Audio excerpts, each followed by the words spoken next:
गांधी जी की हत्या के बाद क्यों परेशान थे सरदार पटेल?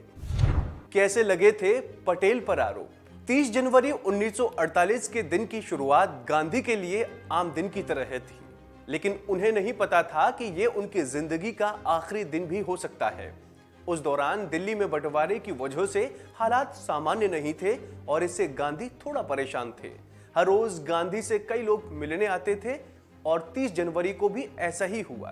5:10 पर बातचीत खत्म होने के बाद वो प्रार्थना सभा में चले गए, जो 15 मिनट देरी से शुरू हुई थी। हालांकि जब गांधी प्रार्थना सभा पर उनके आसन तक जा रहे थे तो दोनों तरफ लोग उनका अभिवादन कर रहे थे। उस वक्त जेब में रिवॉल्वर रखे नाथूराम गोडसे ने पहले गांधी से नमस्कार किया और फिर उन पर गोलियां चला दी, जिसके बाद उनकी मौत हो गई। लेकिन देश में गांधी जी को लेकर हमेशा राजनीति होती रही है, चाहे मौजूदा दौर की बात हो या फिर उनकी हत्या के दौर की। दरअसल उस वक्त भी ऐसा ही आरोप प्रत्यारोप का दौर जारी था। लिहाजा नतीजा ये रहा था कि तत्कालीन गृह मंत्री सरदार वल्लभ पटेल ने अपने पद से इस्तीफा लिखकर भी रख लिया था।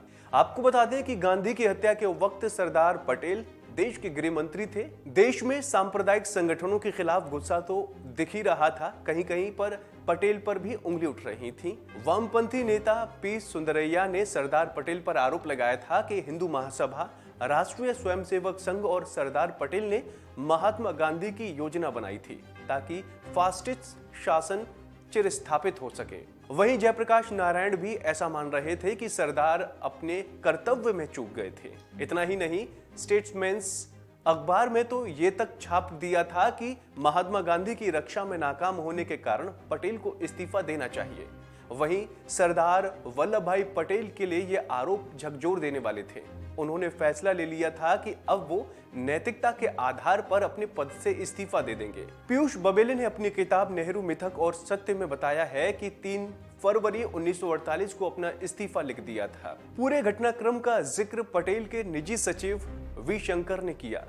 वो बताते हैं कि सरदार पटेल ने मन की कमजोरी के कारण क्षण में इस्तीफा देने का फैसला कर लिया। मुझे इस्तीफे के बारे में तब पता चला जब सरदार की बेटी मणिबेन ये पत्र भेजने के लिए मेरे पास लाई। तब मैं बीच में आया और मैंने सरदार को बताया कि अपराध की ऐसी स्वीकृति सही नहीं होगी। अगर अपनी अंतरात्मा में उन्हें इस बात की तसल्ली है कि वो जो कुछ कर सकते थे वो सब उन्होंने किया, तो उस हालत में स्वार्थी लोगों के शोरगुल के उत्तर में त्यागपत्र देना कमजोरी की निशानी होगी। वी शंकर पटेल को आगे समझाते हैं, वैधानिक दृष्टि से न केवल सरदार को बल्कि समस्त मंत्रिमंडल को इस्तीफा देना चाहिए। वी शंकर का यह तर्क पटेल को सही लगा। उन्होंने इस्तीफा न भेजने की बात मान ली।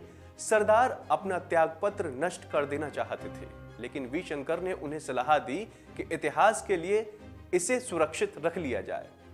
तो दोस्तों, उम्मीद है आपको हमारी ये जानकारी पसंद आई होगी। ऐसे ही तमाम अपडेट्स के लिए आप बने रहिए वन इंडिया हिंदी के साथ।